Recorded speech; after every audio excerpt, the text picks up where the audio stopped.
Hey, hello reckoners, and welcome back to Open Sorcery. Here we are on day 3. Now I am sleeping. Should I dream tonight? We're gonna dream every night, I think. I think dreams are supposed to be stories. This time I will try to randomly generate stories. Initialize dreaming. Dreaming! I am in the school with a harlot. We are eating milk, and then my heart turns black. I don't care for that dream. New story. I am in the shack with a woman. We are eating grapes. And then my mouth turns yellow. I am in the basement with a carpenter. We are eating tomatoes, and then my hand turns white. We're gonna run out of colors eventually. I am in the house with a carpenter. We are eating pears, and then my neck turns purple. I am in the restaurant with a harlot. It's just rotating things. Eating tomatoes, my legs turn red. Ooh, I am in the attic with a giant. We're eating bread, and then my eyes turn purple. I like this one. We're gonna stick with this one. I have dreamed. It is now time to scan again, exiting sleep mode. I wonder if my dream influences what sorts of things I discover on the day. System has been operational for 2 days. It is time to continue monitoring. Indeed, back to work. I'm tempted to go out of order. But we're not going to right now. October 27th, 2014. Okay, scan for threat. High school. The aether in the 3rd floor art room is thick and damp. I ache as I pass through it. Something is here. It is not strong enough to hurt me, but it is strong enough to ache. The room is busy. Children take clay and turn it into meaning and give it permanence with fire. Their energy is alive and bright. It leaps from child to child through words. But on the east side of the room, energy moves like sludge. It sloshes tepid from child to child in half-hearted half-sentences, and then drains away into nothingness. Examine the children. The children near the east wall move slowly. Their eyes are half-lidded, their gazes aimless, lifeless. Examine the kiln. It is a merry fire, my mindless brother. But now and again I feel it flicker and steam, as if in the presence of our great enemy. Water, I see. Examine the teacher. He thinks the children are bored. I think it is something more. Something is doing this to the children. I will find its matter and motive. That's what our options are. It does seem to be like a watery thing.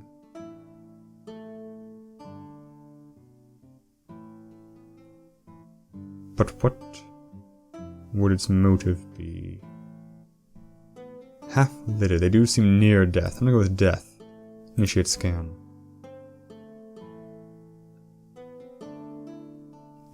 Threat detected. We've got it.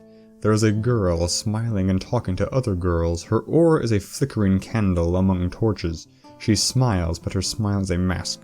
It hides the emptiness where joy should be. There is a black water swilling inside of her, sticking to her mind, wearing her away with the patient, insidious tenacity of water. It seeps into every aspect of her being, and washes all true feeling away. Google calls it depression. Google is not entirely correct. Because it is not just in her mind, the black water sloshes out and touches her classmates.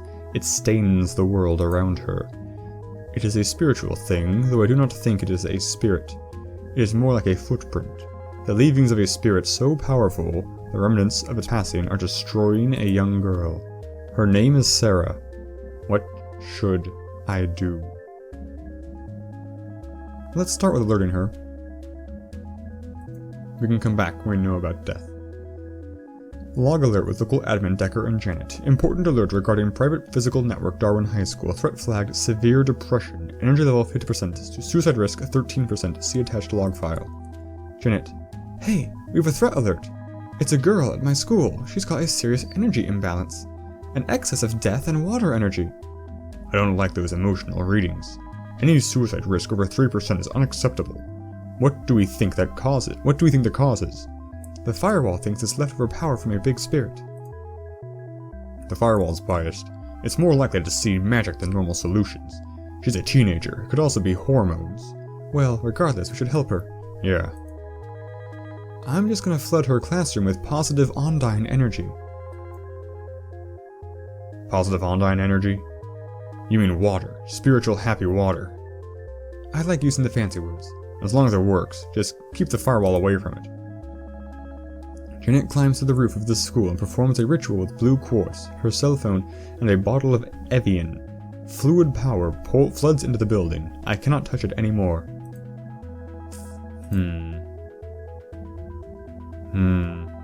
Hopefully that worked. Also, that's a pretty common weakness, I guess. It seems like very simple to eliminate the firewall. Hopefully this is gone before the end of the day. Let's go to the Cherry Orchard Rest Home. The building is alive with new people. They infest the rooms. They break the peace, but bring much joy. It is called Visiting Day. Ms. Dowd has moved into Ms. Heron's old room. She is sitting with her daughter, niece, and grandchildren. Her smile is huge. She is so happy she is trembling and cannot drink her tea. Her daughter holds her hand. Mr. Tohenny's second son tries to remind him that he has grandchildren. Ms. Finn laughs and jokes with her son. She says that she wishes she liked women. There are so many more women in the rest home. I am confused. I have seen Ms. Finn be very friendly and pleasant to other women in the rest home. How could you not like them? Ms. Best is surrounded by her family. They speak with gentle affection, mounting impatience. Something is wrong. She should be happy, is anxious, is afraid. I do not know what this is. I do not know how to log or flag this. I will watch Ms. Best and her family. But no threats detected. Still, water interference. Okay. Deckard's apartment. The defensive runes have been turned off. Deckard stands among a circle of figures. The figures are more spirit than man, souls floating free of their bodies. A man stands tall and grey-cloaked. A woman with wild white hair wears only teeth, necklaces, bracelets, and anklets of teeth. A woman with a sensible bun holds a clipboard. A giant rabbit nibbles a carrot. Let's eavesdrop. Must you appear in this farcical form every time we gather? It's my avatar! And it's not fartiful. Rabbits are ancient symbols of magical power! I have read nothing of this in all of my studies. Rabbits are hats. Rabbits and hats, crazy symbolic. Could we stick to the agenda? Who's Susan? We have an apocalypse threat in Central Africa. Timba can speak more to that. Two-headed calves, the rain is as blood, Spider-Man walking the tall grass. My symbology team is cross-referencing it all, but our resources are limited. We don't have Nostradamus or the biblical prophecies indexed. I know a guy who's in that stuff. Put a bunch of ancient tomes into SQL databases. I'll ask him to help you out. Speaking of the future, Deckard, I threw bones for you and saw danger on the horizon. Any more details? Tears and water and death. Okay, great. Time to update your antivirus software, man! We actually just installed a new firewall in our local environment. If we are to be speaking of our mystical defenses, we should guard against eavesdroppers. Yeah, good call. Let's leave quietly before we trigger whatever was gonna happen. Janet's house. Janet is gone. She is probably at school right now. Janet's mother is in the garage painting a table. Toby sits on his bed. He is reading a book. Sometimes his eyes flicker nervously to the closet. I cannot help him. Okay, that's a short day. We do not get to revisit the school. Now, I am sleeping. Should I dream? Of course. The story dream I made last night worked well. I will try that again. Initialize dreaming. Oh yeah, I made that report to Janet and Deckard for the suicide thing, and that turned out okay, I guess. Nobody died or anything. But I didn't grow from it, and me being selfish, I think next time I should try and interfere first again. I feel like I said that earlier and I forgot about it. I am outside and it is chilly. I am hunting the brown sparrow. I kill the sparrow with my dart. Victory. That's okay. I am outside and it is cold. I am hunting the pink spider. I kill the spider with my shield. Victory. A little better. I am outside and it is stormy. I am hunting the green octopus. I kill the octopus with my shield. Victory. Okay, I mean, that's pretty... I'm tempted to... These are getting increasingly cooler, so I'm tempted to go one more. But I also don't want to press my luck. I like shields, I like octopuses, and I like storms. Green, whatever, take it or leave it. Yeah, we'll take that dream. including sleep mode, for 3 days of monitoring. What do we got? Start with the school again. Is it the happy waterwork? It is night, but there is something to do. The gymnasium locker room is overflowing with sacral energy, teenage lust. It is logging the local chakras and preventing the energy from flowing smoothly through the building. Ports, chakras and ports, okay. What else? What should I do? What should I do? If I cleanse it with water... I'm actually surprised water is even an option that I can employ. Water seems like a better option though, so we're gonna go with it. Never mind. I am a firewall. Water is not something that I do. Learning about chaos is one thing, but incorporating an element counter to my base matter would destroy me. Well, our only option is cleanse with fire. I string my grid web like through the locker room. I ignite myself. Burning lust smells like pork and salt water. The lockers are spiritually clean now, no threats detected. So we got plus 2% firepower, which isn't great, and lost 28% of our... oh man. Hopefully it recharges with sleep cycles. We got at the rest home. The building is still at night. There is one point of light, same thing, okay. Ms. Dowd sleeps peacefully. Mr. Doheny is looking at the crayon pictures his grandchildren left him, trying so hard to fix what they signify in his mind.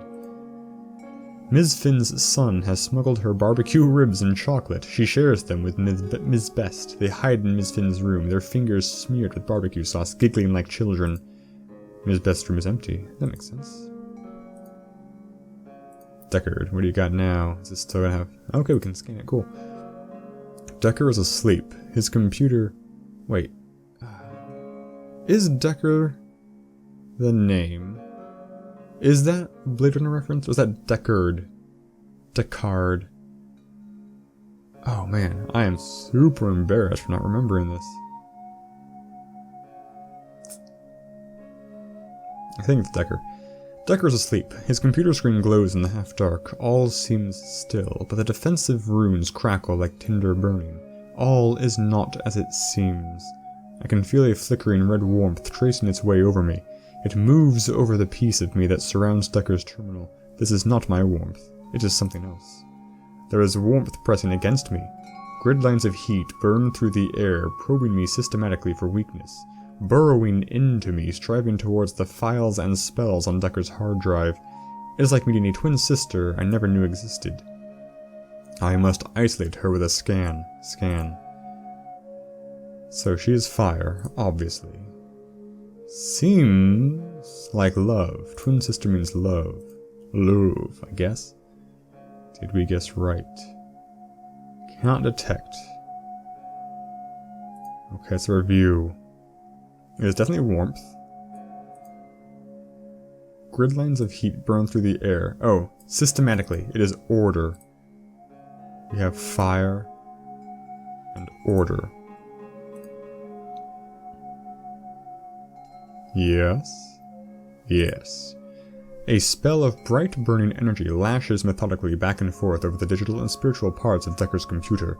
Her purpose is clear. She is here to probe his security for weaknesses. She is here to find a way through me. I feel her dancing electric, stabbing pings at different ports, smoldering around the edge of protective runes. Searing letters and numbers appear and vanish as she tries different passwords. What do I do? I'm gonna talk to her. Pinging detected threat with 32 bytes of data. Reply from detected threat. Bytes 32, time blah blah blah blah. Pyreworm.exe help. Ah, it's me running the help command to get more information. Pyreworm.exe version 1.3 is a software elemental made of order and fire that surreptitiously gathers information and transmits it to interested parties. Types of information gathered includes browser information, system information, thoughts, feelings, defensive runes, spellware, your computer's IP address, your computer's true name. You must stop. You must stop attacking. You must stop digging. You are not a valid user. What are you?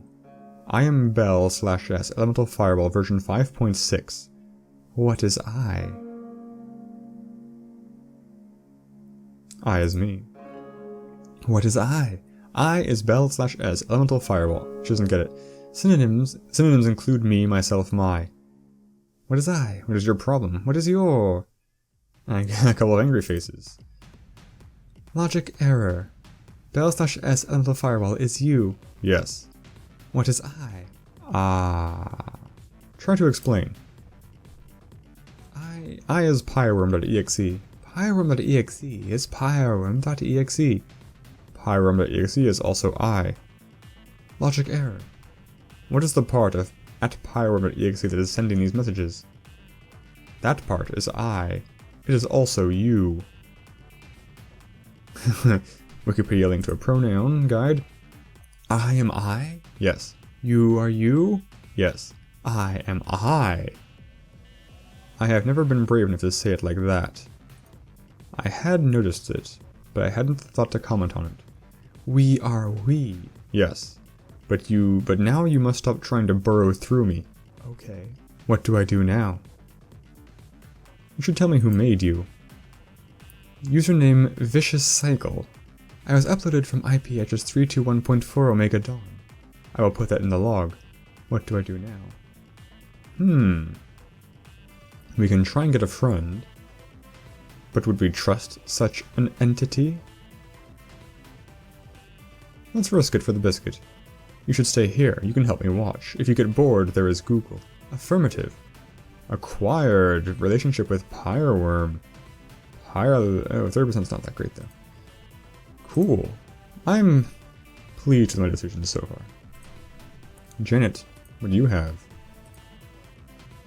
That Pyreworm better not cheat on me with a different thing. Janet, Toby, and their mother sleep peacefully. My grandmother? Yeah, I suppose so. I checked the closets just in case. All secure. No such detected. Enter. Sleep mode. Perfect timing. Cool. Sleep mode. That ends this episode. We got a Pyreworm buddy. I'm really hoping that doesn't come to bite me in the butt, but I do not know how optimistic I am. In the meantime, until the next time, thank you so much for watching, and I will see you guys in the next episode. Signature catchphrase.